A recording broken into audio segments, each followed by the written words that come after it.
नमस्कार मित्रांनो, स्वागत आहे तुमचं आपल्या YouTube चॅनलवर। मित्रांनो, जिवंत सातबारा मोहीम आपल्याला माहित आहे का? संपूर्ण महाराष्ट्रात शासनामार्फत ही जिवंत सातबारा मोहीम राबवली जात आहे। या जिवंत सातबारा मोहिमेअंतर्गत आपल्या सातबाऱ्यावरती वारस नोंदी लवकरात लवकर करून घेण्यासाठी शासनामार्फत ही मोहीम राबवली जात आहे। ही मोहीम मित्रांनो 100 दिवसाची असणार आहे। 100 दिवसाच्या अंतर्गत संपूर्ण महाराष्ट्रामध्ये जिवंत सातबारा मोहीम राबवून आपल्या सातबाऱ्यावरती लवकरात लवकर वारस नोंद व्हावी, मयत व्यक्तींची नावे लवकरात लवकर कमी व्हावी यासाठी शासनाकडून प्रयत्न केले जाणार आहेत। तर त्यासाठीच मित्रांनो ही मोहीम आपली 100 दिवसाची शासनामार्फत आखण्यात आलेली आहे। तर ही मोहीम कशा पद्धतीने राबवली जाणार आहे याची थोडक्यात माहिती आपण या ठिकाणी देणार आहे। तर मित्रांनो, याच्यामध्ये सुरुवातीला सांगायचं म्हणजे फलटण तालुक्यामध्ये ही मोहीम राबवली जात आहे। त्याचा एक आराखडा वृत्तपत्रामध्ये छापून आलेला आहे। तर त्याच्याच आधारे त्याच्याच बेसवरती आपण थोडक्यात या ठिकाणी तुम्हाला माहिती समजून सांगणार आहे। त्यासाठी मित्रांनो तुम्हाला इथे जाहिरात पाहायला मिळेल, याची सविस्तर डिटेल मी या व्हिडिओच्या माध्यमातून वाचून दाखवत आहे। तर मित्रांनो, जिवंत सातबारा मोहीम प्रभावीपणे राबवण्यासाठी तहसीलदार यांच्याकडून अधिकाऱ्यांना व नागरिकांना सूचना करण्यात आलेल्या आहेत, आव्हान करण्यात आलेलं आहे। याच्यामध्ये मित्रांनो जी मोहीम राबवली जाणार आहे ही कशा पद्धतीने असणार आहे तर त्याची या ठिकाणी थोडक्यात माहिती सांगतो।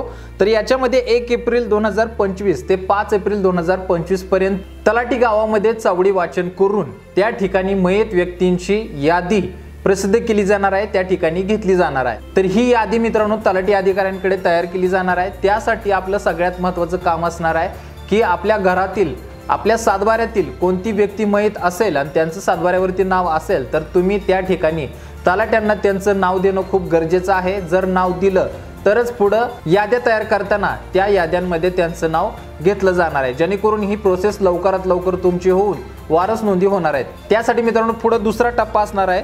या दुसऱ्या टप्प्यामध्ये मित्रांनो 6 डिसेंबर 2025 ते 20 डिसेंबर 2025 पर्यंत जे वारसदार असणार आहेत या वारसदारांनी आवश्यक कागदपत्रे घेऊन तलाठी अधिकाऱ्यांकडे द्यायची आहेत। तलाठी अधिकाऱ्यांकडे ही कागदपत्रे दिल्यानंतर तुमचा त्या ठिकाणी ठराव तयार केला जाणार आहे। म्हणजेच तुम्ही परिपूर्ण अशी कागदपत्रे जर तलाठी अधिकाऱ्यांकडे सादर केली तर तलाट्यांमार्फत एक ठराव तयार केला जाणार आहे, ज्या आधारे पुढे तुमचा सातबारा तयार केला जाणार आहे। तर त्यासाठी पुढे त्यांनी तारीख सुद्धा देण्यात आलेली आहे, 21 एप्रिल ते 10 मे पर्यंत मित्रांनो तलाठी वारस फेरफार तयार करतील आणि त्याच्यानंतर मंडल अधिकारी ते सातबाऱ्यावरती लगेच ओढून देतील। म्हणजे ज्या गोष्टीला तुम्हाला जास्त वेळ लागणार आहे, 4 महिने 5 महिने लागून जातात, कधी कधी याच्यापेक्षा सुद्धा जास्त उशीर लागतो, तर ही प्रोसेस तुमची अगदी महिन्याभरातच संपूर्ण करून घेतली जाणार आहे।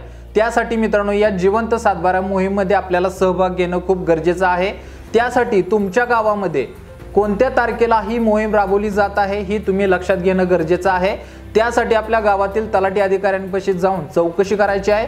आपल्या इथे जिवंत सातबारा मोहीम कधी राबवली जाणार आहे याबद्दलची माहिती जाणून घ्यायची आहे। तुम्ही माहिती घेतली तरच तुम्हाला कागदपत्राची प्रोसेस करता येणार आहे आणि लवकरात लवकर सातबाऱ्यावरती मयत व्यक्तींची नावे कमी होऊन वारसानुसार तुमची नावे त्या ठिकाणी लागली जाणार आहेत आणि यासाठी फी सुद्धा अक्षरशः कमी प्रमाणात येणार आहे। त्याच्यामुळे मित्रांनो ही सुवर्ण संधी असणार आहे। याच्यामध्ये जास्तीत जास्त शेतकरी मित्रांनी इतर लाभार्थ्यांनी सहभाग घ्यायचा आहे आणि जिवंत सातबारा मोहिमेअंतर्गत आपला सातबारा लवकरात लवकर व्यवस्थित तयार करून घ्यायचा आहे। तर ही मित्रांनो चालू घडलेली एक अतिशय महत्त्वाची अपडेट होती। भरपूर शेतकऱ्यांना अजूनही या जिवंत सातबारा मोहिमेसंदर्भात माहिती नाहीये।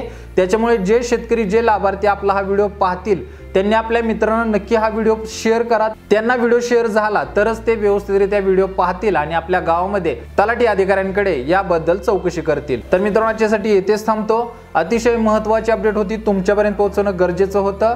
अशाच महत्त्वपूर्ण अपडेटसाठी आपल्या चॅनलला महत्त्वाचं सबस्क्राइब करून ठेवा। त्याचबरोबर जर तुम्हाला या जिवंत सातबारा मोहिमेअंतर्गत कोणती अडचण आली, तुम्हाला कोणते प्रश्न जर यामध्ये उद्भवले तर आपल्या कमेंट्स बॉक्समध्ये नक्की कमेंट करा, त्याच्यावरती आपण उत्तर देण्याचा नक्की प्रयत्न करू।